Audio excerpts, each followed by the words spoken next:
ॐ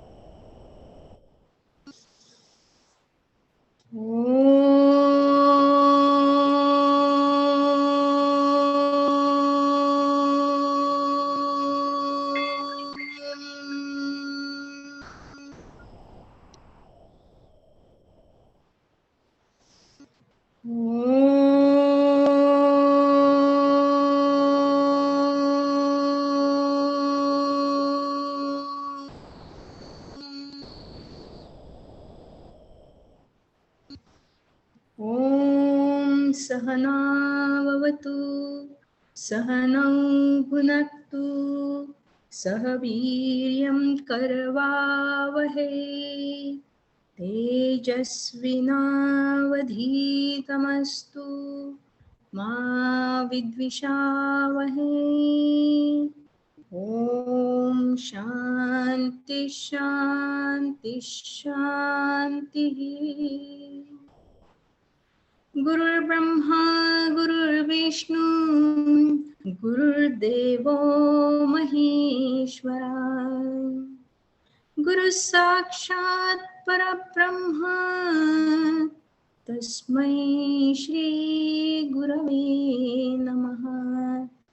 तस्मै श्री गुरवे नमः। तस्मै श्री गुरवे नमः। अलंकापुरी पुण्यभूमि पवित्र तिथे नांदतो ज्ञानराजा सुपात्र तया ठविता महापुण्यराशी नमस्कार माझा सद्गुरु ज्ञानेश्वरासी।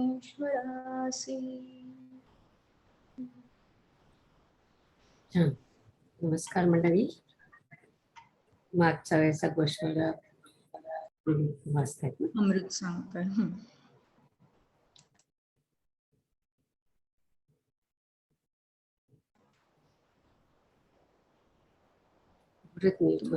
म्यूट वर आहेस अमृत.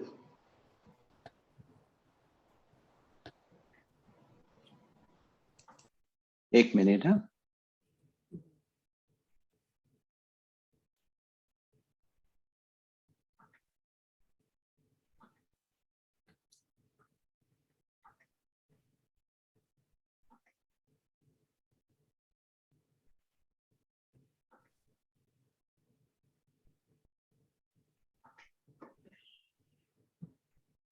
तर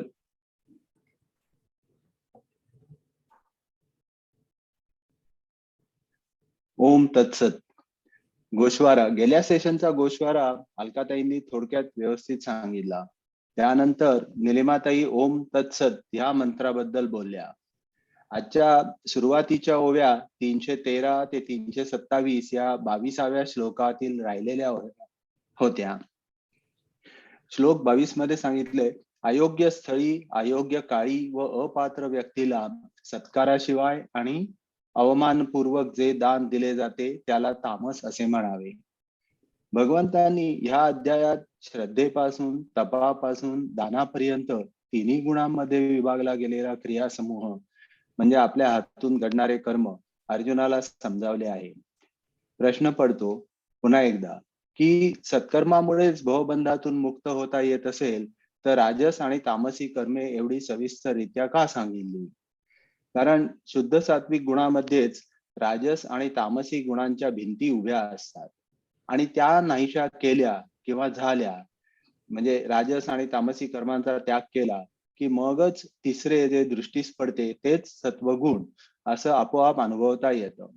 भूमिगत द्रव्यावर बसलेली हडळ किंवा पिशाच नष्ट केल्याशिवाय ते द्रव्य मिळत नाही किंवा धूर न होता दिवा पेटविता येत नाही. आणि स्वच्छ शीतल सुगंधी असं पाणी शरीराला सुख देईलही, पण त्या पाण्याचा पवित्रपणा तीर्थाच्या संबंधामुळे असतो. आणि नुसत्या सात्विक कर्माद्वारे मोक्षाच्या भेटीस जातानाही संकटांची आडकाठी पडू शकते. त्याचे कारण भगवान श्रीकृष्ण पुढे 23व्या श्लोकात सांगतात. आणि ज्याची स्पष्टता माणसाला कळली तर ते सात्विक कर्म मोक्षरूपी रत्न देऊ शकते. श्लोक 23. ओम तत्सत असा ब्रह्माचा 3 प्रकारचा निर्देश वेदांनी केला आहे. म्हणजे ब्रह्मदेव नव्हे. या निर्देशाने फार पूर्वी ब्राह्मण, वेद व यज्ञ निर्माण केले. संसाराच्या त्रासाने कष्टलेले जे कोणी आपली तक्रार सांगण्यास येतात त्यांना म्हणजे त्यांच्या हाकेला ज्या नावाने परब्रह्म ओ देते तीच ही खूण होय. हा नाममंत्र वेदरूपी बापाने माणसाला जन्मताच दिलेला आहे. या मंत्राद्वारे ब्रह्मास प्रार्थिले असता ते आपल्या जमलं यावेळेला. या मंत्राद्वारे ब्रह्मास प्रार्थिले असता ते आपल्या मागे असताही पुढे उभे राहते. म्हणजे दिसत नसतानाही मदत करते. पण वेदरूपी पर्वताच्या डोक्यावरील उपनिषदार्थ रूपी नगरात जे ब्रह्मदेवाच्या पंक्तीला बसतात म्हणजे त्या योग्यतेचे असतात त्यांनाच तो मंत्र माहीत असतो. ज्या नामाने ब्रह्मदेवाला सज्ञान आणि सशक्त केले तो हा ओम तत्सत मंत्र आहे. त्याआधी तोही संभ्रमावस्थेत होता. ईश्वराची ओळख नव्हती. पण ह्या मंत्राच्या जपामुळे त्याला सृष्टी निर्माण करता आली. म्हणजे पहा, स्त्रीला कापुराचे अलंकार मिळतील सुद्धा पण ते नाजूक असल्याने मोडण्याची शक्यता असते आणि प्रसंगी विस्तवाजवळ पेटण्याची भीती. त्यामुळे सुरक्षिततेची अडचण. तसे सात्विक कर्म माणूस सुरू करू शकेल पण या नामाशी एकरूप होऊन आचरण झाले नाही तर पुण्याचा लाभ न होता पुण्याचा ऱ्हासच होईल. सोन्याचे दागिने जवळ असताही जर गाठोड्यात बांधून गळ्यात ठेवले तर त्यांचा काय उपयोग. ते अंगावर व्यवस्थितपणे ल्याले असताच सुंदरतेचा उपयोग. तसेच हा मंत्र माहित आहे, ब्रह्मज्ञान आहे आणि करण्याजोगे सात्विक कर्मही आहे पण नीट वापरण्याची अक्कल नाही तर कर्म निष्फळ होते. म्हणून ज्यात 3 वर्ण आहेत पण खरं पाहता एकच आहे असं जे ब्रह्मज्ञान आहे ते ऐक असं श्रीकृष्ण अर्जुनास सांगतात. श्लोक 24. म्हणून मुमुक्षूंच्या शास्त्रसंमत अशा यज्ञ, दान, तप इत्यादी क्रिया नेहमीच ओम या पदाच्या उच्चारानेच सुरू होतात. कर्माच्या आरंभी, कर्माच्या मध्ये, कर्माच्या शेवटी योजावी अशी ही 3 अक्षरे आहेत ब्रह्माला संबोधणारी. त्यांचा सावधपणे वापर करूनच मोक्षपदाची वाटचाल करावी किंवा सात्विक कार्य करावे. नाहीतर तेच सात्विक कार्य म्हणजे जमिनीवर चालताना होडी डोक्यावर ठेवून चालण्यासारखे आहे. होडीचा उपयोग पाण्यात असतो, जमिनीवर केवळ ओझेच वाढणार. श्लोक 25. मोक्षाची अपेक्षा करणाऱ्याने फळाची अपेक्षा न ठेवता यज्ञ, तप, दान इत्यादी विविध कर्मे तत् ह्या अक्षराच्या उच्चाराने करावी. तत् शब्दाने सर्व जगाच्या पलीकडचे भेदरहित साक्षी रूप अविनाशी अविकारी चिरंतन ब्रह्मवस्तू सांगितली आहे. ह्या जगाचे ते आदी कारण आहे आणि आपल्या कर्माची फळे दिसू लागली तरी ती आपली नव्हेत म्हणून त्या चित्शक्तीला किंवा ब्रह्माला ते अर्पण करतात. ती बुद्धी सदा सर्व काळ आपल्या चित्तात ठेवतात. त्यामुळे ते कर्म ब्रह्मरूप होते. श्लोक 26. कर्ता सद्रूप व्हावा म्हणून आणि कर्म निर्दोष व्हावे म्हणून सत पदाचा उपयोग केला जातो आणि त्या प्रशस्त कर्माच्या ठिकाणी सत शब्दाचा उपयोग आहे तो या श्लोकात आहे. एखाद्या उणेपणाने सत्कर्मही असत होऊ शकते. Perfection may not always be possible. काही गोष्टी प्रारब्धाने हव्या तशा होत नाहीत. अशा वेळी ओंकार आणि तत्कार यांच्या सहाय्याला सत्कार आला असता तो हीन कर्मासही ऊर्जा आणतो. जसे परिसाचे घर्षण लोखंडाला सोने करेल, अमृत जसे मृताला जीवनदान देईल. सत शब्दाचा विनियोग किंवा उपयोग त्या हीन कर्मासाठी तसाच आहे. ह्या नामाचा मोठेपणाच असा आहे. ओम तत्सत ह्या पदाचा नामोच्चार जेथून सर्व जग प्रकाशले जाते तेथे नेतो. ते स्थळ म्हणजे निधर्म आणि शुद्ध असे परब्रह्म आहे. ओम तत्सत हे त्याचे अंतरंग व त्यास प्रकट करून दाखवणारे आहे.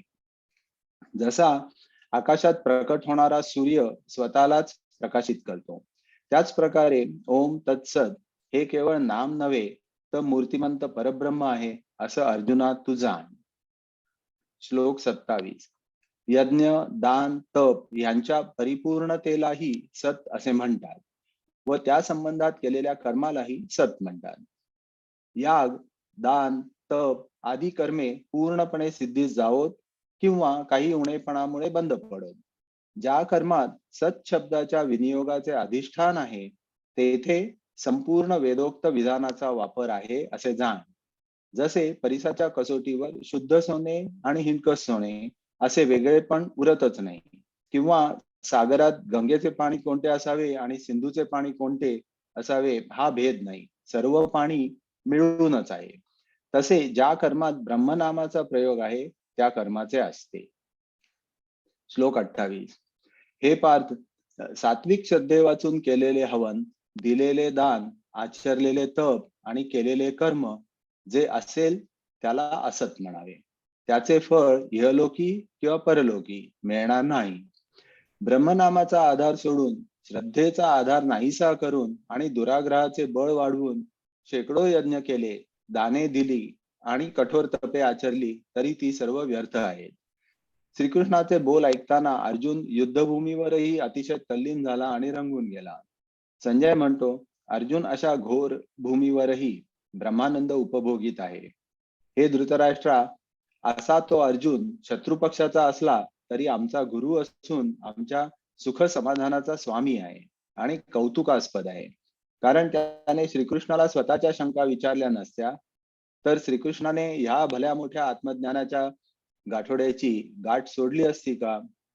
पार्थामुळेच आम्ही आत्मज्ञानाच्या पवित्र मंदिरात आलो, हा त्याचा मोठाच उपकार मानला पाहिजे. पण धृतराष्ट्राला ते आवडणार नाही, म्हणजे अशी पार्थाची स्तुती केलेली. म्हणून तो थांबला आणि अर्जुनाने पुढे काय विचारले ते सांगण्यास सुरुवात केली. माऊली म्हणतात की मीही असेच करतो, तरी श्रोत्यांनी अवधान नीट द्यावे अशी निवृत्तीनाथांच्या शिष्याची विनंती आहे. श्रद्धा निरूपण योग 17व्या अध्यायाची समाप्ती. हरि ओम तत्सत. खूप खूप छान सांगितलं. म्हणजे मागच्या वेळेस आपलं ते रेकॉर्डिंग राहिलेलं आहे. ज्यांना रेकॉर्डिंग हवं असेल त्यांना पूर्ण याच्यात माहिती मिळेल.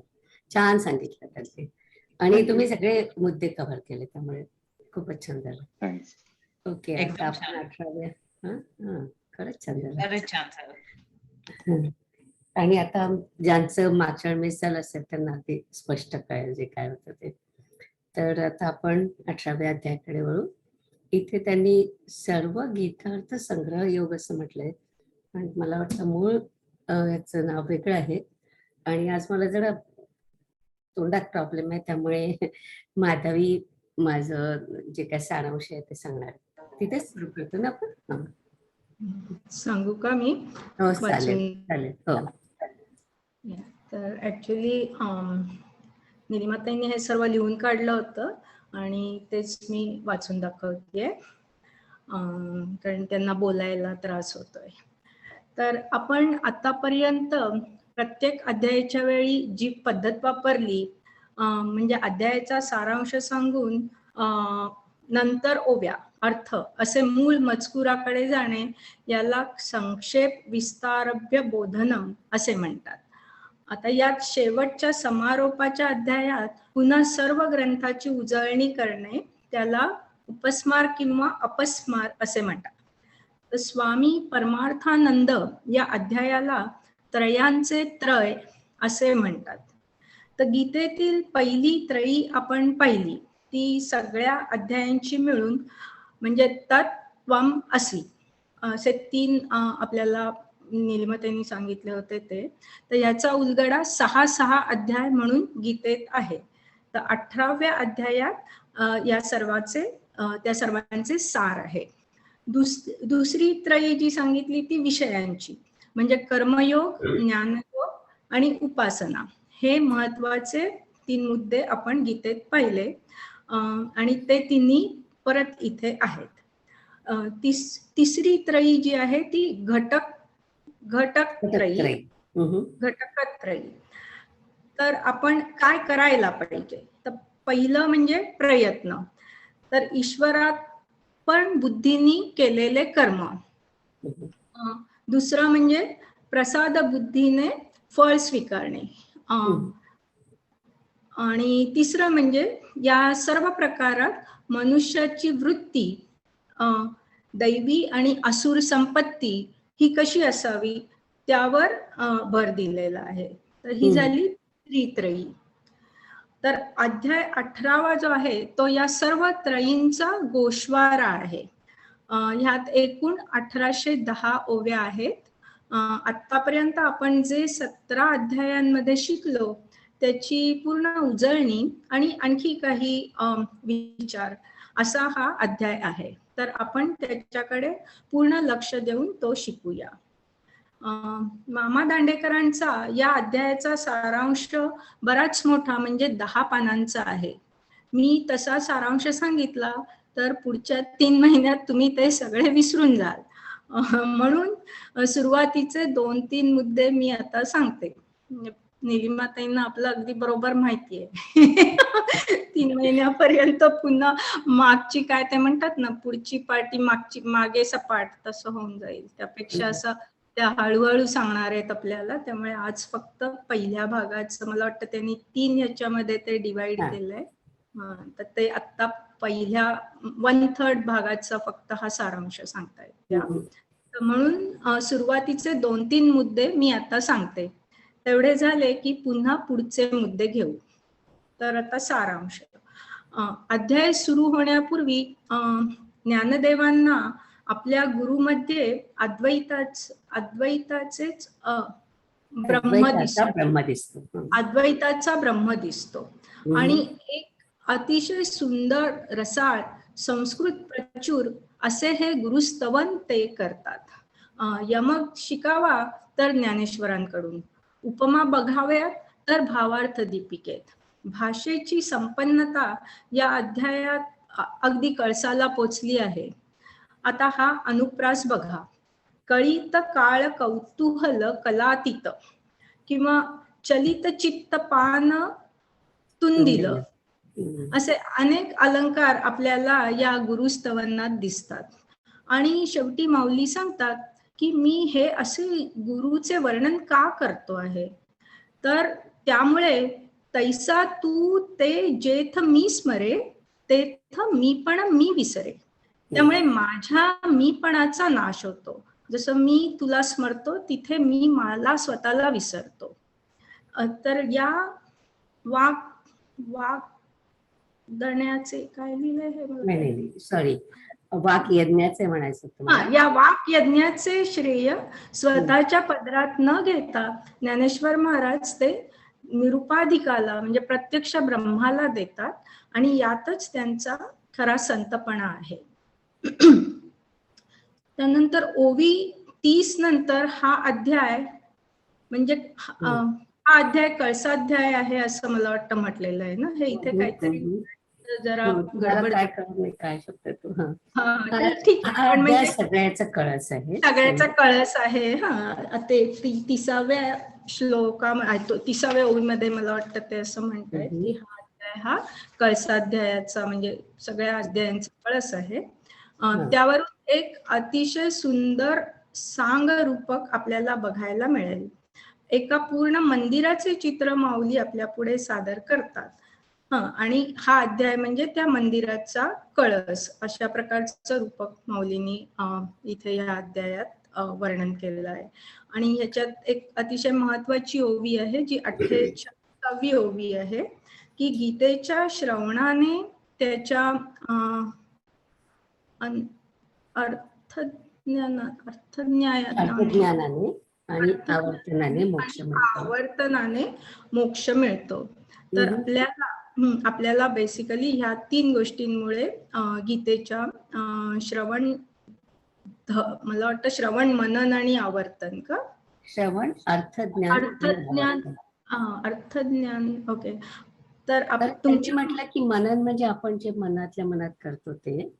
पण जेव्हा आपण हे वाचतो म्हणजे आपण आता एकत्र वाचतोय पण ते समजून देण्याचा सुद्धा प्रयत्न करतो ते अर्थज्ञान. आणि त्याची आवर्तन केली ते मन किंवा निरित्यास. हा, आवर्तन म्हणजे त्याचं परत परत पुन्हा पुन्हा आपण परत परत म्हटलं की ते हम्म, मनन म्हणजे मनातल्या मनात म्हटलं किंवा हम्म, निधिध्यास आणखी हम्म, जास्त वेळा त्याचं हे हम्म, केलं.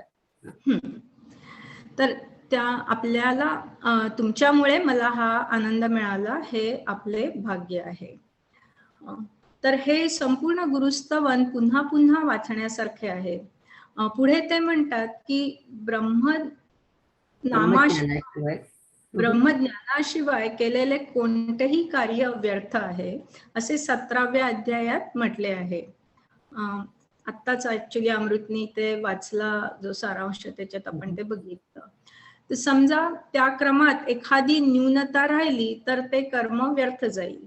त्यापेक्षा कर्माचा त्याग करून म्हणजे संन्यास घेऊन कर्म करावे असे अर्जुनाच्या मनात आले, म्हणून कर्म व त्याग याबद्दल त्याने प्रश्न विचारला.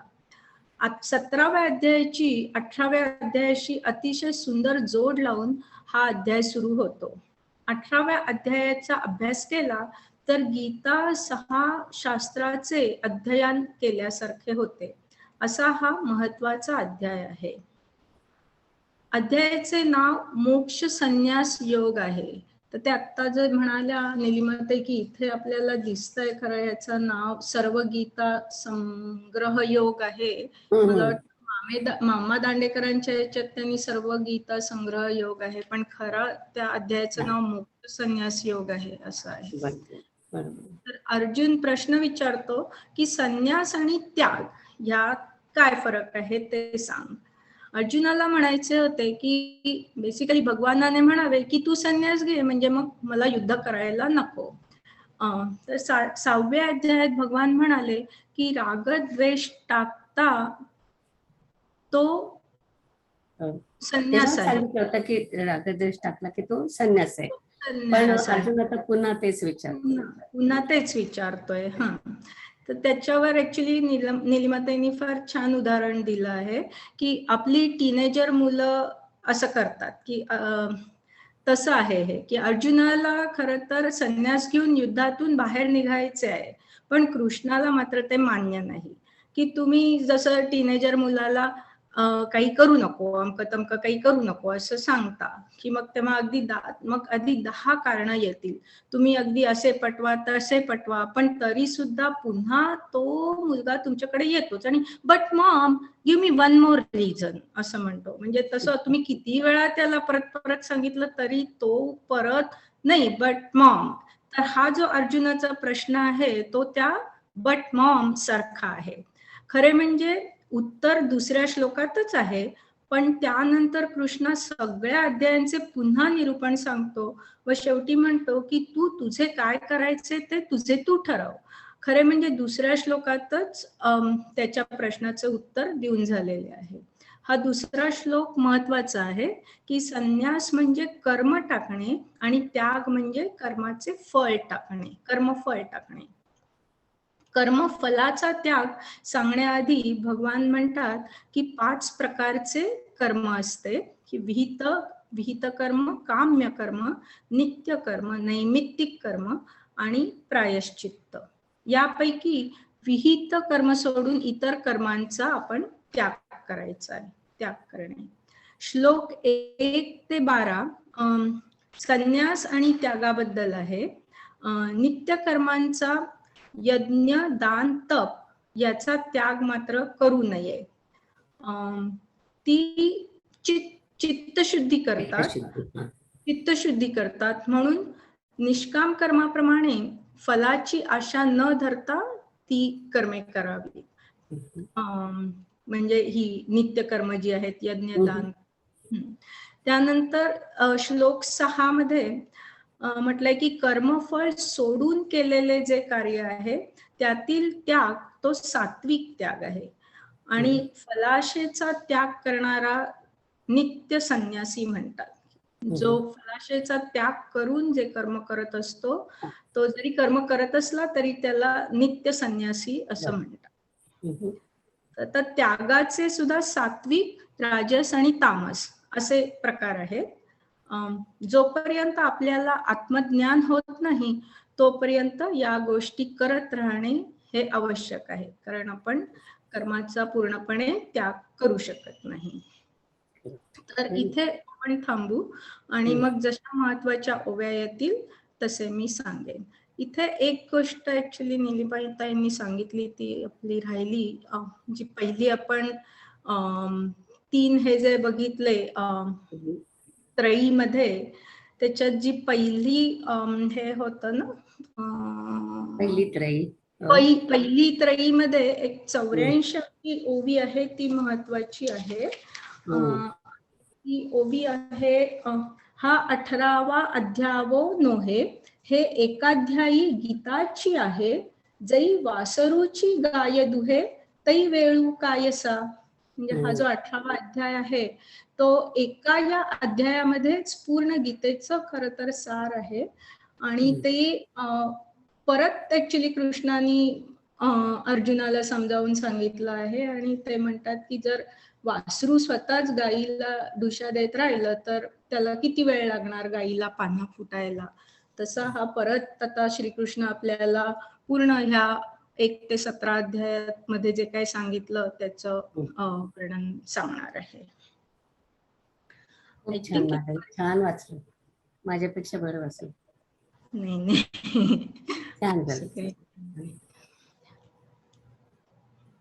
आता आपण रीडिंग करूया जसं ठरलंय हो, तसं. अलकाताई मला वाटतं पहिल्यांदा वाचतायत ना? हो, मी वाचणार आहे.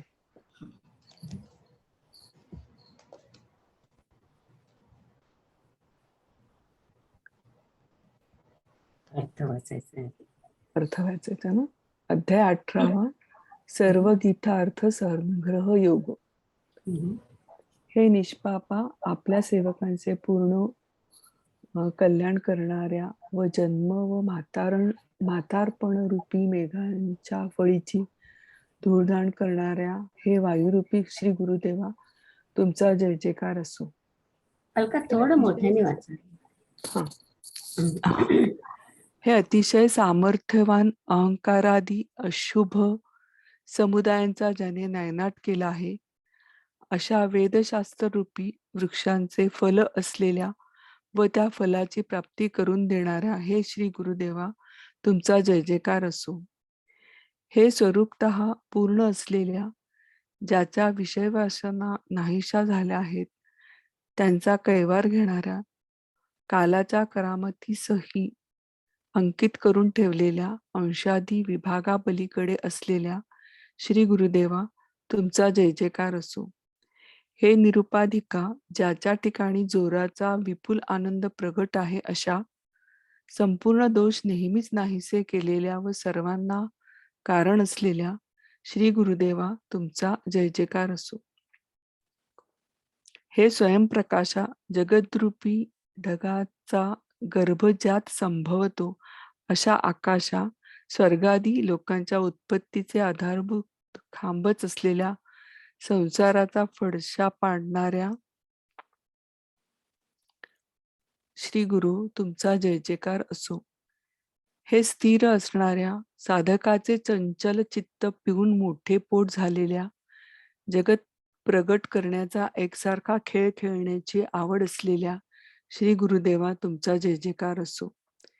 हे अत्यंत शुद्धा, ज्ञानोदयरूपी अरण्यातील हत्ती म्हणजे ज्ञानाभिमान गलित करणारे अशा, तसेच शमदमे करून मदनाच्या भयाचा नाश करणाऱ्या दयासागरा श्री गुरुदेवा, तुमचा जय जयकार असो. हे अविकारी मदनरूपी सापाच्या घमंडीचा धोवा उडवणाऱ्या, भक्ताच्या प्रेमरूपी घरातील दिवा असणाऱ्या व तापाचा नायनाट करणाऱ्या श्री गुरुदेवा, तुमचा जय जयकार असो. हे अद्वितीय परिपक्व झालेल्या वैराग्यवानाचेच काय ते फक्त प्रेम असलेल्या, आपल्या दासांच्या स्वाधीन होऊन राहिलेल्या, भजन करण्यास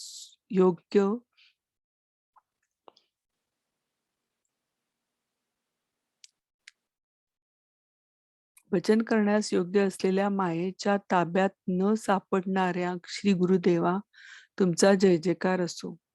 कल्पनारहित अशी ज्याची प्रसिद्धी आहे, अशा परमात्म स्वरूपास प्राप्त करून देणाऱ्या कल्पवृक्षा, स्वरूप ज्ञानरूपी वृक्षाचे बी वाढवण्याची जमीन असलेल्या देवा, श्री गुरु तुमचा जय जयकार असो.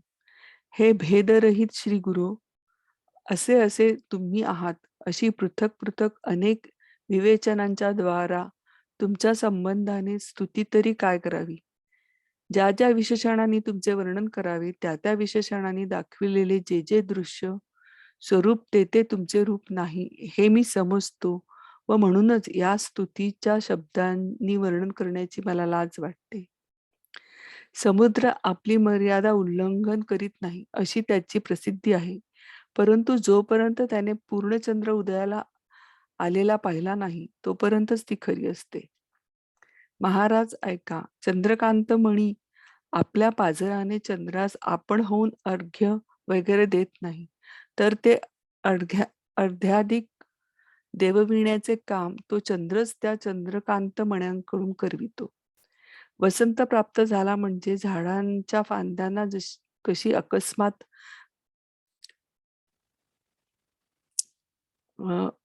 पालवी फुटते हे कळत नाही, परंतु ते पालवी फुटणे थांबवून ठेवणे हे झाडांच्याही स्वाधीन नसते. सूर्यविकासिनी कमळाला सूर्यकिरणांचा योग झाला म्हणजे मग कोण संकोचून राहणार, अथवा पाण्याच्या संसर्गात आलेले मीठ आपले अंग विसरते म्हणजे विरघळते. त्याप्रमाणे जेव्हा मी तुझे स्मरण करतो तेव्हा मी आपला मीपणा विसरतो. मग जसा तृप्त पुरुष ढेकराने व्यापला असता त्यास आपले ढेकर आवरून धरता येत नाही. महाराज, मला तुम्ही असे केले आहे. आपण माझ्या मीपणाचा नाश करून स्तुतीच्या निमित्ताने माझ्या वाचेला वेड लावलेले आहे.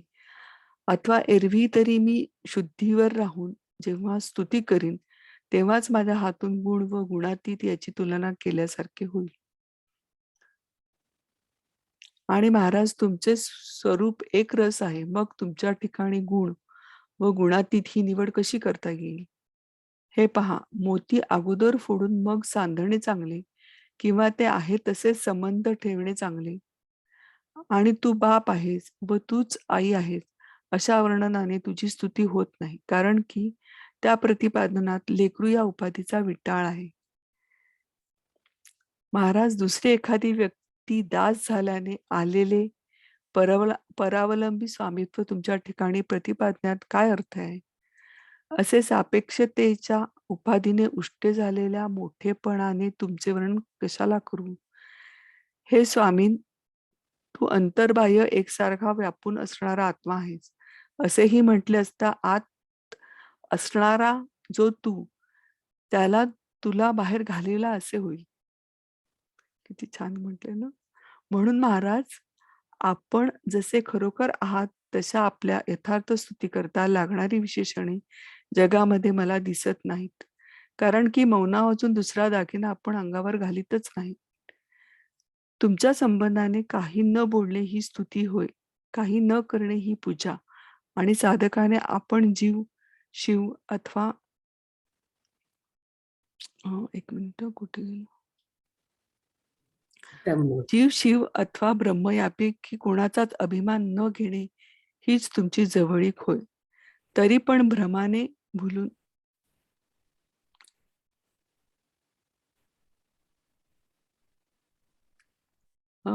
इतकंच वाचायचं ना मला. काय पाहिलं नाही पण 25 पर्यंतच वाच. जय जय देव निर्मळ निज जनाखिल मंगळ, जन्मजरा जलद जाळ प्रभंजन. जय जय देव प्रबळ विदळिता मंगळ कुळ, निगमागम द्रुम फळ फलप्रद. जय जय देव सकळ विगत विषय वत्सल, कलती काळ कौतूहल कला कलित काळ कलित काळ कौतूहल कलातीत. जय जय देव निष्कळ स्फुरद मंदानंद बहळ, नित्य निरस्ता खिलमळ मूळभूत. जय जय देव स्वप्रभ जगदंबूद गर्भ नभ, भुवनोद्भवारंभ स्तंभ भवध्वंस. जय जय देव निश्चळ चलित चित्त पानतुंदिल, जगदुन्मीलना विरल केली प्रिय. जय जय देव विशुद्ध विदुद्दयोद्यान द्विरद शमदम मदन मदभेद दयार्णव. जय जय दैवैक रूप अतिकृत कंदर्प सर्पदर्प भक्तभाव भुवनदीप तापाप हो. जय जय देव अद्वितीय परिणोत्परमैक प्रिय निजजन जीत भजनीय मायागम्य. जय जय देव श्री गुरो अकल्पनाख्य कल्पतरो स्वस्वं विद्रुम स्वसंवित ओके बीजप्ररोहणावली. सांगते. स्वसंवित द्रुम बीज प्ररोग. हा.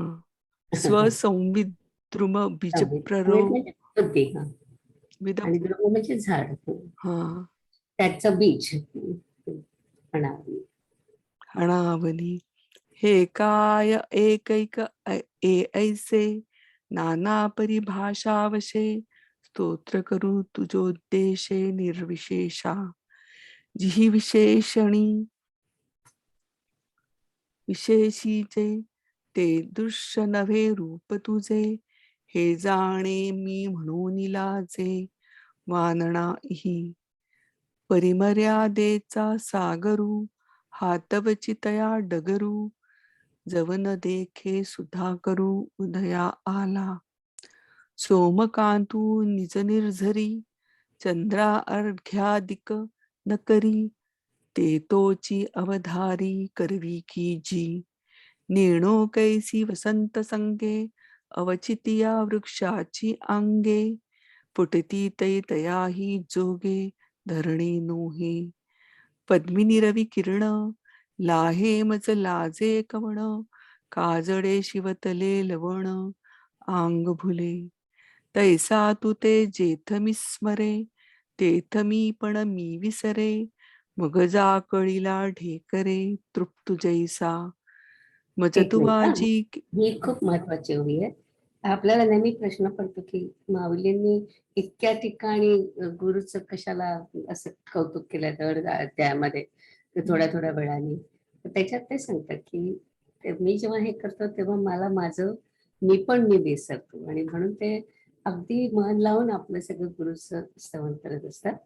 आणि आता या अध्यायात आपण पाहतोय की या अध्यायात ते गुरुला ब्रह्म समजून स्तवन करतायत.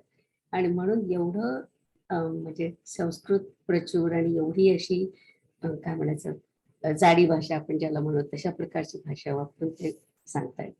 तर हे खूप महत्वाचं आहे की तू ते जेथ मी स्मरे तेथ मी विसरे. आपलं मी पण विसरणं किती महत्वाचं आहे हे आपल्याला अगदी 18व्या अध्यायात सुद्धा ते सांगतात. जाऊया पुढे. मज तुवाजी केले तैसे माझे मी पण धाडूनी देशे. सुते मिशे पाच पिसे बांधिले वाचे. ना एरवी तरी आठवी राहोनी स्तुती जई करावी. तै गुणागुणिया धरावी सरोभरी की. तरी तुझी एक रसाचे लिंग केवी करू गुणागुणी विभाग. मोती फोडून सांदिता चांग ही तैसीची भले. तू बापू तुझी माय ही बोली ना स्तुती होय. डिंभोपाधिक आहे विटाळू तेथे. जी जाले नि पायके आले ते गोसावी पण केवी बोले. ऐसे उपाधी उशिटले काही वानू. तरी आत्मा तू एकसरा हेही म्हणता दातारा. आतुल तू बाहेरा घापतासी. म्हणून साचा तुझ लागी स्तुती न देखे जी जगी. मौना वाचून लेणे अंगी सुसिनामा. स्तुती काही न बोलणे पूजा काही न करणे. सन्निधी काही न होणे तुझ्या ठाही. जरी झालं का एवढंच 20 पर्यंत झालं. 25 पर्यंत आहे ना. मला 25वी ओळी पाण्याची. मला बघायला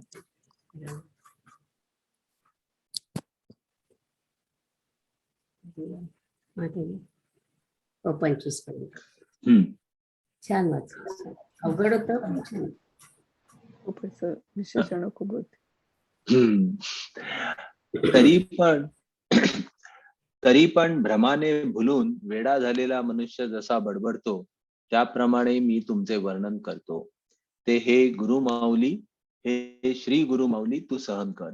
आता माझ्या व्याख्यानाच्या विस्तारास यात गीतेतील योग्य भावार्थ आला आहे अशी आपली संमती दाखविणारा मोत्यांचे अंगठीचा मोर्तब म्हणजे शिक्का करा.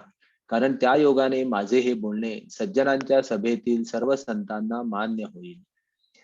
यावर श्री गुरु निवृत्तीनाथ म्हणाले, अशी वारंवार विनंती करू नकोस. अरे सोने होण्याकरता परिसावर लोखंड किती वेळा घासावयास पाहिजे? एकदा घासले की पुरे. तेव्हा ज्ञानदेव विनंती करून म्हणतात, महाराज आपली आज्ञा हा आपला प्रसादच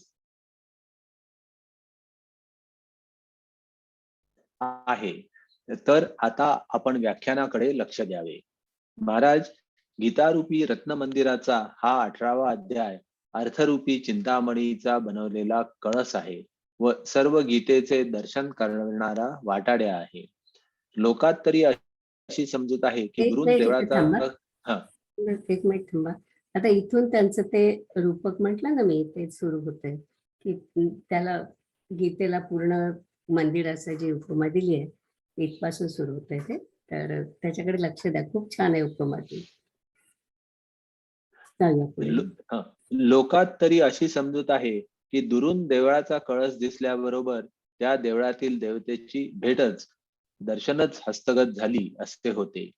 येथेही या 18व्या अध्यायाच्या बाबतीतही तसेच आहे. कारण की या एकाच अध्यायाने सर्व गीताशास्त्र पाहिले असे होते. म्हणून याच कारणाकरता श्री व्यासांनी गीतारूपी मंदिरावर 18वा अध्याय हा कळस चढवला असे मी म्हणतो. मंदिर बांधण्यात कळसापलीकडे काही काम शिल्लक राहिले नाही असे नसते काय? तीच गोष्ट गीता देखील आपल्या समाप्तीने सांगत आहे.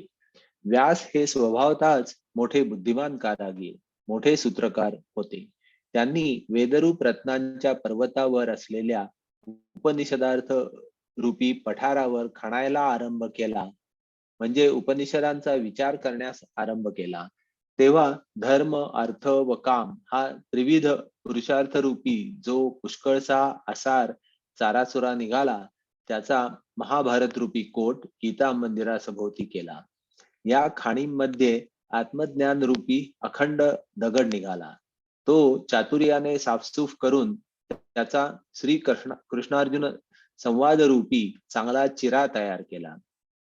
निवृत्ती रूपी ओळंबा लावून सर्व शास्त्रार्थाची पुरणी घालून व्यासांनी त्या चिऱ्याच्या मांडणीने मोक्षाच्या स्वरूपाचा आकार साधला. अशा तऱ्हेने गीतारूपी मंदिराची उभारणी करीत असताना भूमी शुद्ध करण्यापासून तो 15वा अध्याय संपेपर्यंतचे 15 अध्यायांचे गीतारूपी मंदिर गच्चीपर्यंत पुरे झाले. वरती 16वा अध्याय हा गळ्यातील डेऱ्याचा आकार होय आणि जो 17वा अध्याय आहे तोच कळसाच्या बैठकीचा ओटा होय. त्याच्याही वर 18वा अध्याय हाच कोणी एक सहजच उभारलेला कळस होय. त्यावर गीतादिक शास्त्रांमुळे व्यास हे ध्वजेच्या ठिकाणी लागले.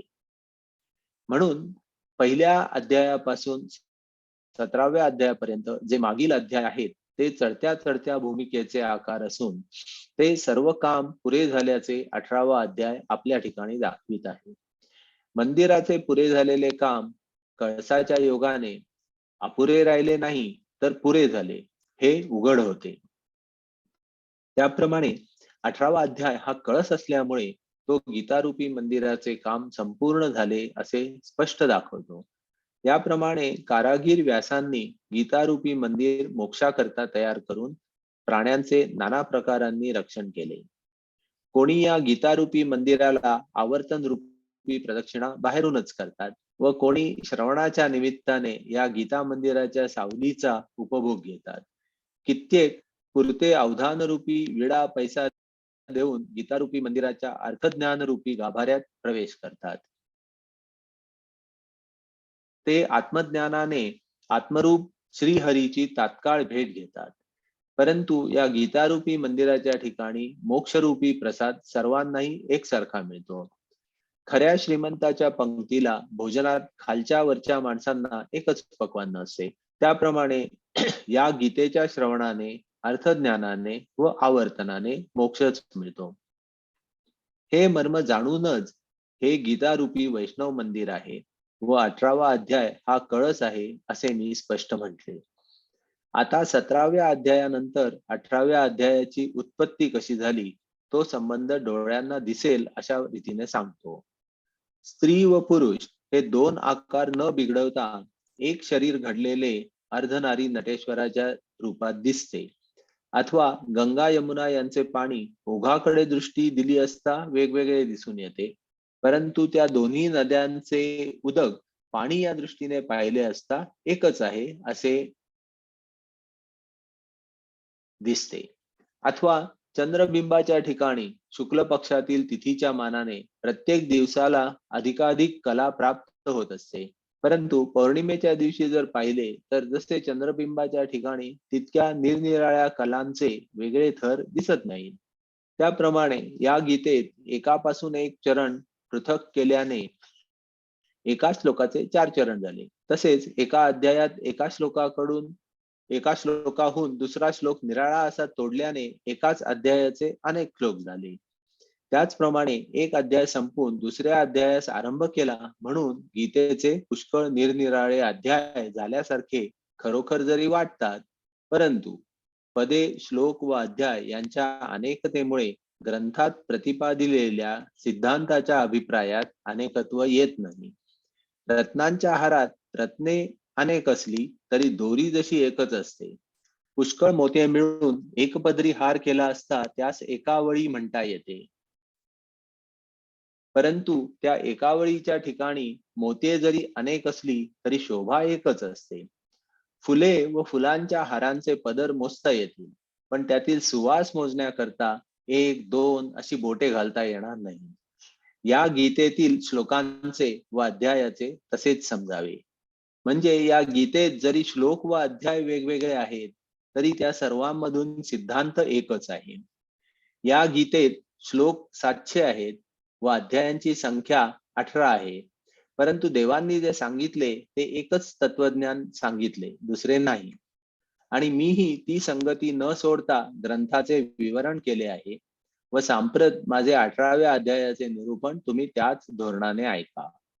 तर 17व्या अध्यायाचा शेवट होण्याच्या वेळी शेवटच्या श्लोकात देव असं म्हणाले की, मी इथपर्यंत वाचणार आहे.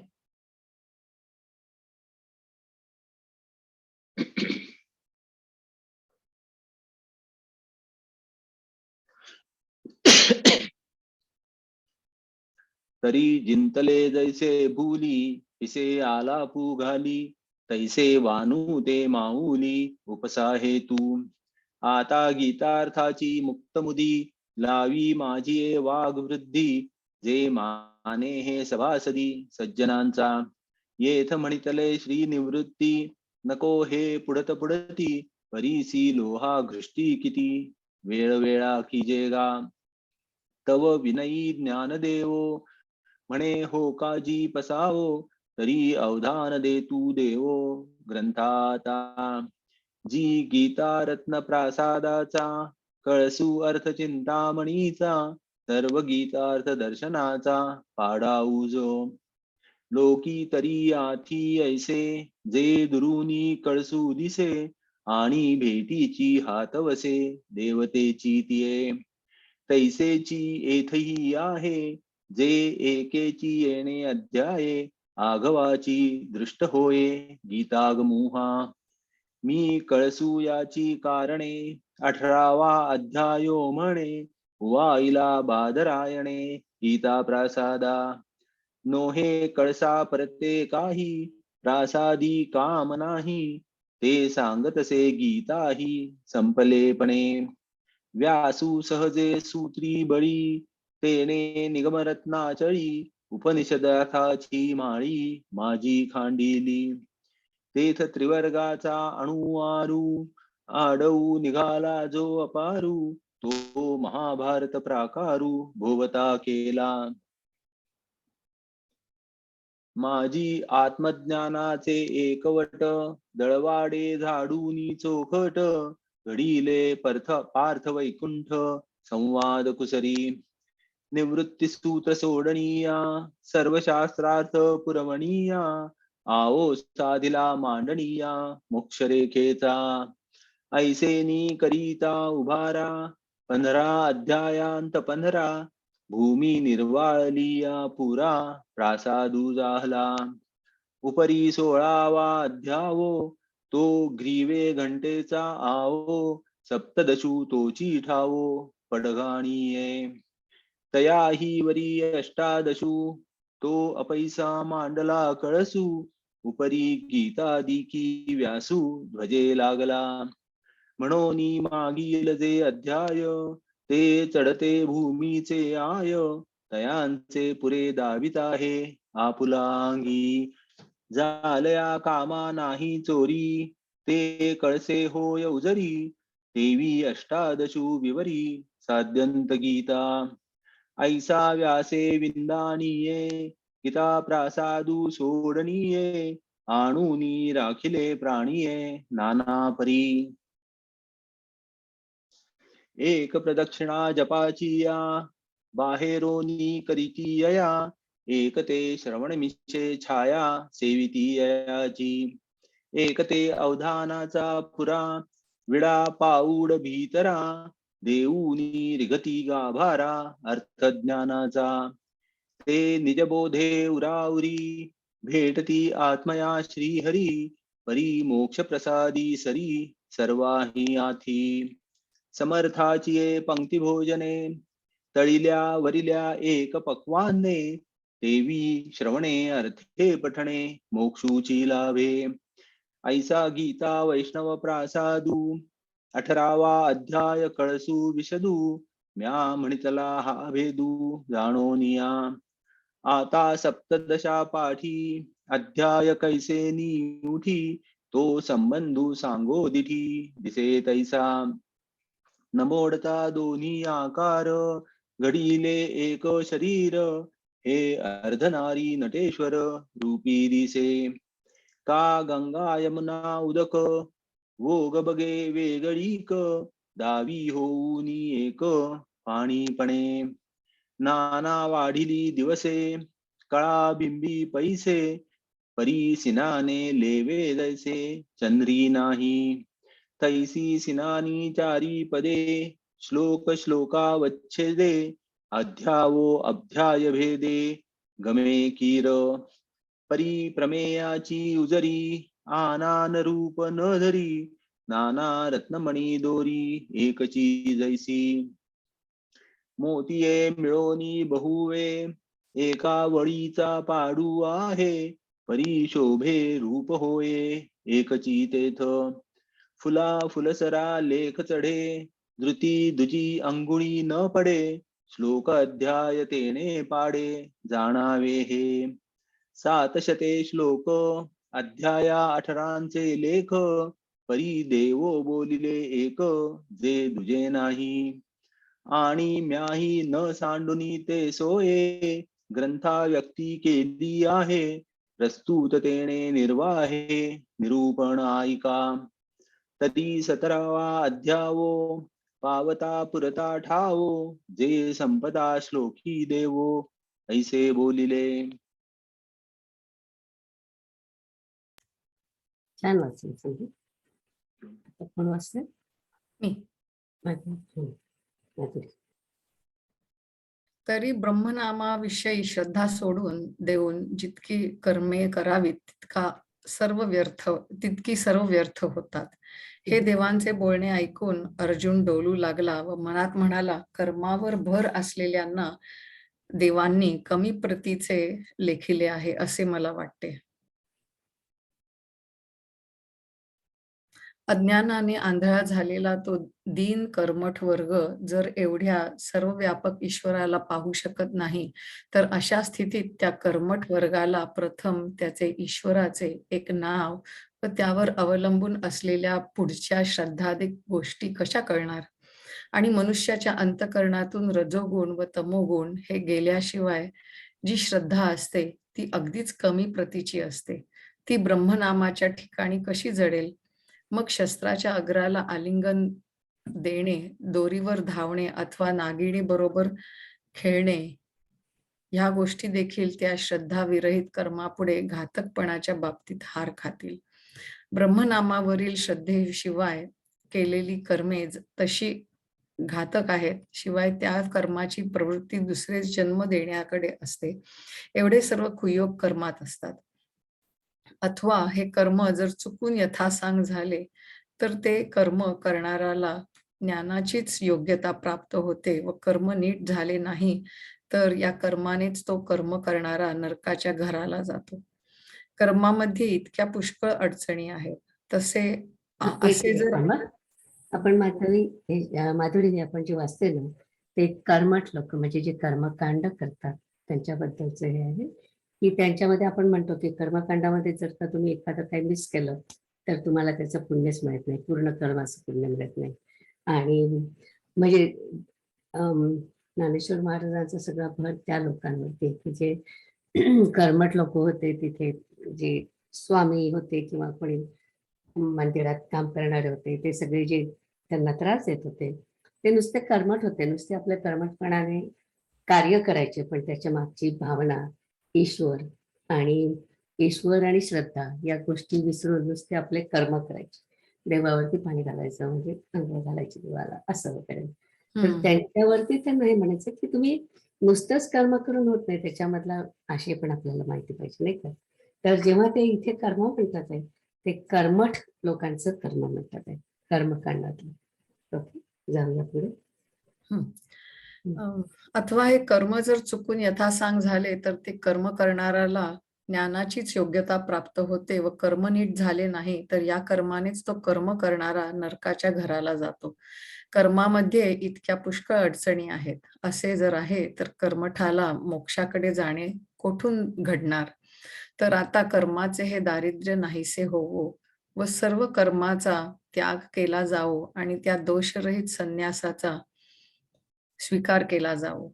जेथे कर्मबाधेच्या जन्ममरणाच्या भयाचे मुळी नाव देखील नसते असे आत्मज्ञान ज्या योगांनी स्वाधीन होईल, जे ज्ञानाला बोलावणारे मंत्र आहेत, जे ज्ञान पिकवणारे चांगले शेत आहेत व जे ज्ञानाला आकर्षण करणारे सूत्रतंतू आहेत, असे जे संन्यास व त्याग त्या दोघांचे आचरण करून जग कर्माच्या बंधनातून सुटावे.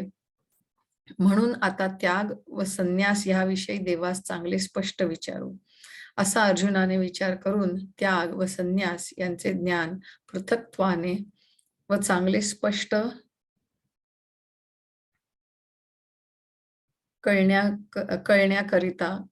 कळण्यारिता जेव्हा त्याने प्रश्न केला तेव्हा त्या प्रश्नाला उत्तर देण्याकरता म्हणून श्रीकृष्णाने जे भाषण केले त्यात 18वा अध्याय प्रकट झाला. याप्रमाणे एक उत्पन्न करणारा व त्यापासून दुसरा उत्पन्न होणारा या नात्याने मागच्या अध्यायापासून हा अध्याय उत्पन्न झाला. आता अर्जुनाने जे विचारले ते नीट ऐका. तरी त्या पंडू राजाच्या मुलाने अर्जुनाने देवाचे बोलणे 17व्या अध्यायात संपलेले पाहिले व तो मनात खिन्न झाला. वास्तविक विचार करून पाहिले तर त्याचा आत्मज्ञानाच्या सिद्धांताविषयी खरोखर ठाम निश्चय झाला होता. परंतु आता देव स्वस्थ बसलेले त्याला सहन होईना. वासरू तृप्त झाल्यावर देखील गाय आपल्यापासून दूर जाऊ नये असे त्या वासरास वाटते. एकनिष्ठ प्रीतीचा प्रकार असाच आहे. त्या प्रेमाच्या योगाने आपल्या आवडत्याशी काही कारण नसतानाही बोलावेसे वाटते व ते एकदा पाहिलेले असले तरी पुन्हा डोळे भरून पाहावेसे वाटते. आवडता विषय एकदा उपभोगिला तरी त्याच्या भोगाविषयीची इच्छा त्या भोगाने दुपटीने वाढतच जाते. प्रेमाचा हा प्रकार असा आहे. आणि अर्जुन तर प्रेमाचीच मूर्ती आहे, म्हणून देवाचे स्तब्ध बसणे त्याच्या मनाला बरे वाटेना. आणि एरवी न दिसणारा आपले रूप आरशात ज्याप्रमाणे पाहता येते त्याप्रमाणे देणे घेणे बोलणे ऐकणे वगैरे व्यवहार जिच्या संबंधाने होत नाहीत ती ब्रह्मवस्तू प्रश्नोत्तराच्या निमित्ताने अनुभवता येते. मग तो संवाद जर थांबला तर ब्रह्मवस्तूच्या आनंदाच्या अनुभवात खंड पडेल. तेव्हा मग आत्मसुखाच्या भोगाला चटावलेल्या अर्जुनास हे कसे सहन होईल? याकरता त्याग व संन्यास विचारण्याचे निमित्त घेऊन ते गीतारूपी वस्त्र अर्जुनाने पुन्हा उलगडावयास लावले. हा 18वा अध्याय नाही तर ही एकाध्यायी गीताच आहे. ज्या वेळेला वासरूच स्तनाला लागेल त्यावेळेला पान्हा सोडण्यास गाईस कितीसा वेळ लागेल. त्याप्रमाणे गीता संपण्याच्याही वेळी पुन्हा गीता व्याख्यानाचा आरंभ करावयास भाग पाडले. यात काही आश्चर्य नाही, कारण गुरु शिष्यांचा संवाद काय करणार नाही. परंतु तूर्त हे राहू द्या. अर्जुन याप्रमाणे विचारावयास लागला. तो म्हणाला, हे जगाच्या नाथा, माझी विनंती ऐकावी.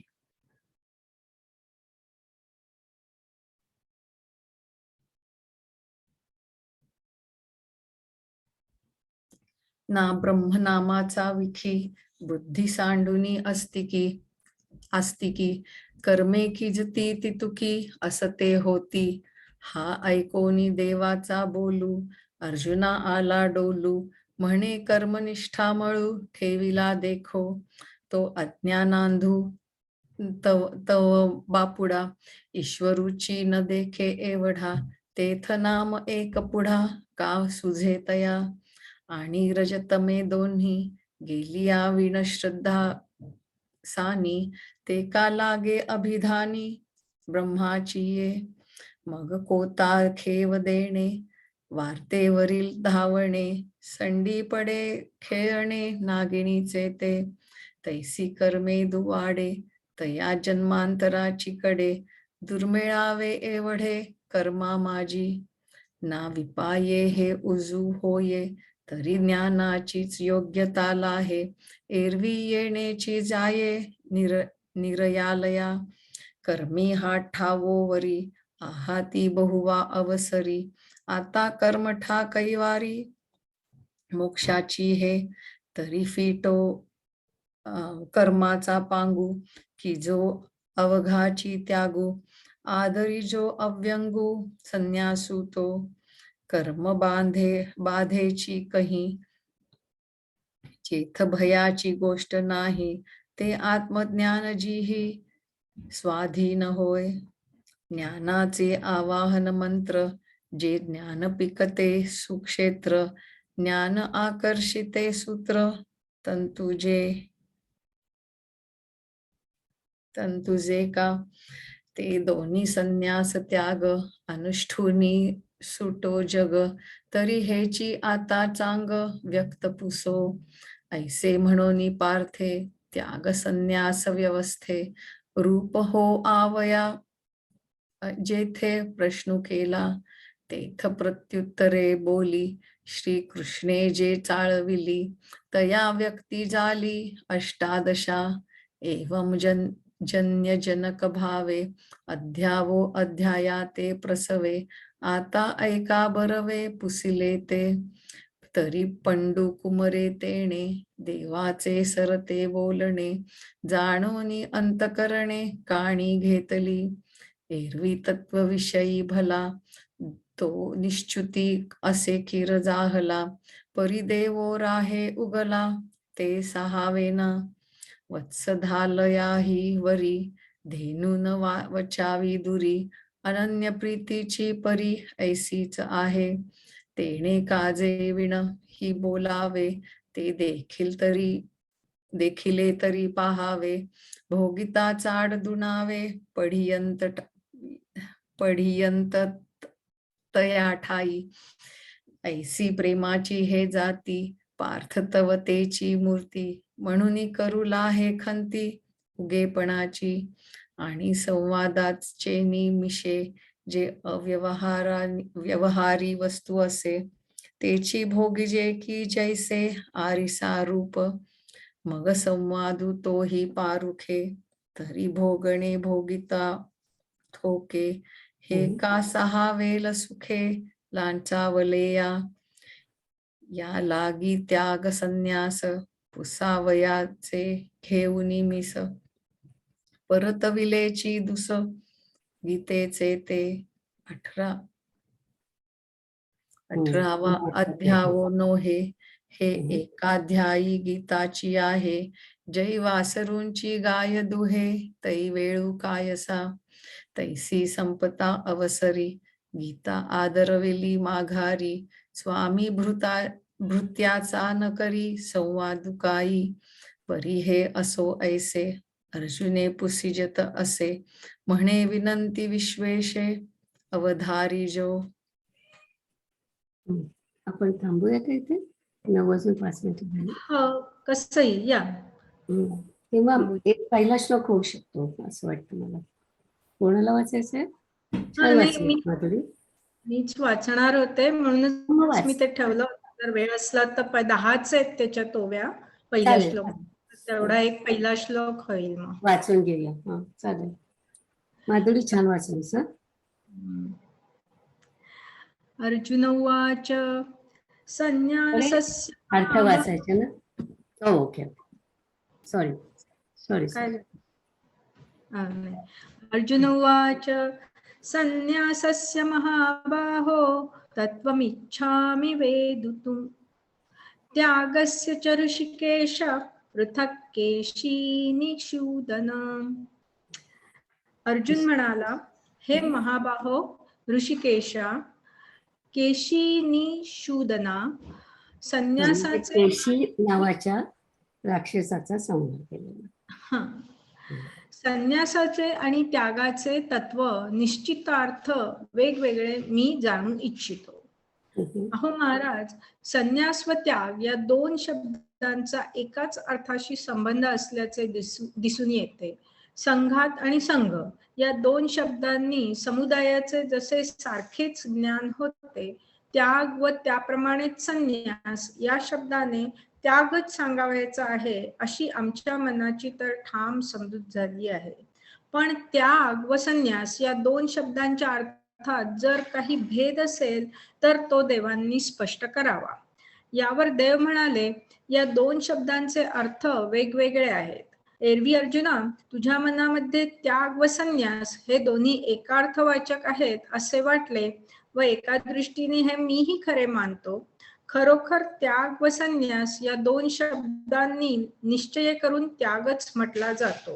परंतु यांच्या अर्थात भिन्नता असण्याचे कारण इतकेच आहे, अर्जुना, मुळी कर्मच करावायचे नाही अशा कर्माच्या त्यागाला संन्यास असे म्हणावे. थोडं खाली करतो. अर्जुना, मुळी कर्मच करावायचे नाही अशा कर्माच्या त्यागाला संन्यास असे म्हणावे आणि कर्म करून त्या कर्माचे जे केवळ फळ टाकणे त्याला त्याग म्हणावे.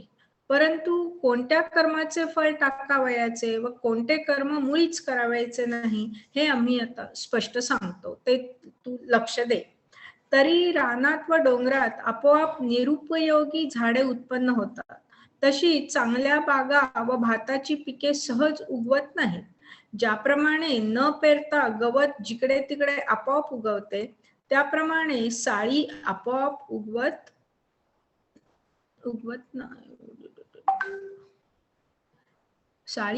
उगवत नाहीत. साळीच्या पिकास पेरणी व राब ही करावी लागतात. अथवा ज्याप्रमाणे शरीराचे अवयव स्वाभाविकच असतात, परंतु दागिने प्रयत्नाने मुद्दाम घडवून तयार करावे लागतात. नदीचा ओघ स्वाभाविकपणे झालेला असतो, परंतु विहीर मुद्दाम खणून तयार करावी लागते. त्याप्रमाणे नित्य स्नान संध्यादिक कर्म व नैमित्तिक म्हणजे श्राद्ध करणे वगैरे कर्म, ही कर्मे स्वाभाविक रीतीने वेदाज्ञेप्रमाणे होत असतात.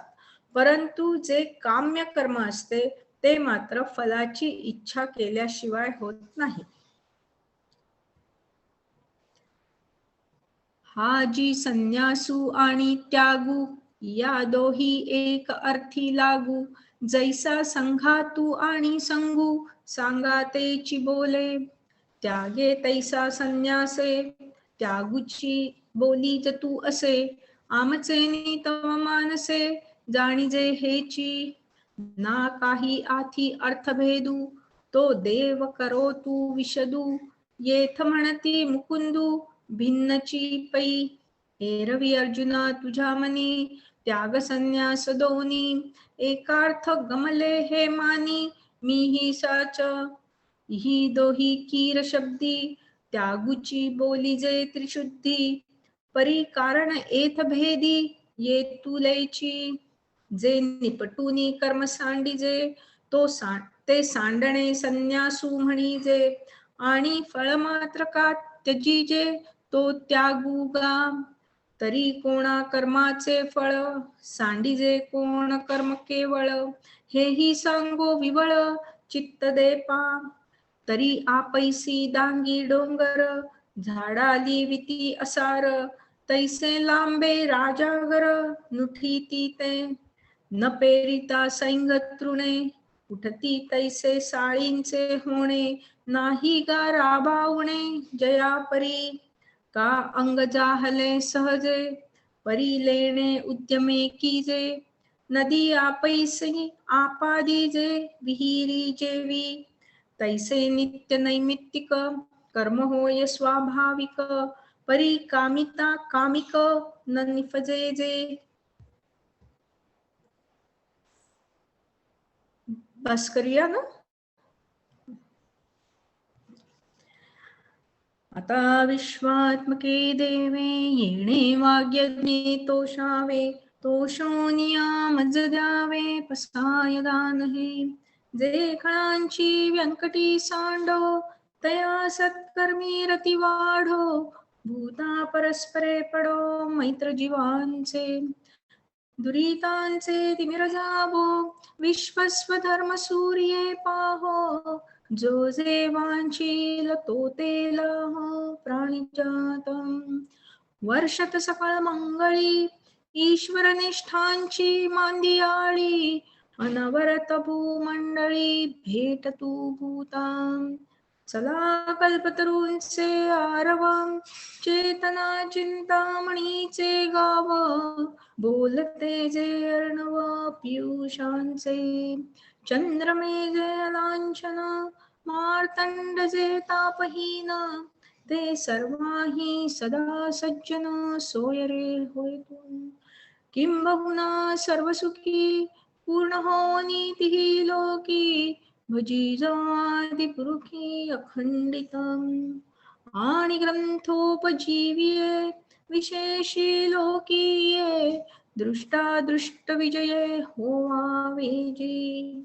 येथ म्हणे श्री विश्वेश्वराहो, हा होईल दान पसाओ, येणे वरे ज्ञानदेवो, सुखिया झाला सुखिया झाला सुखिया झाला.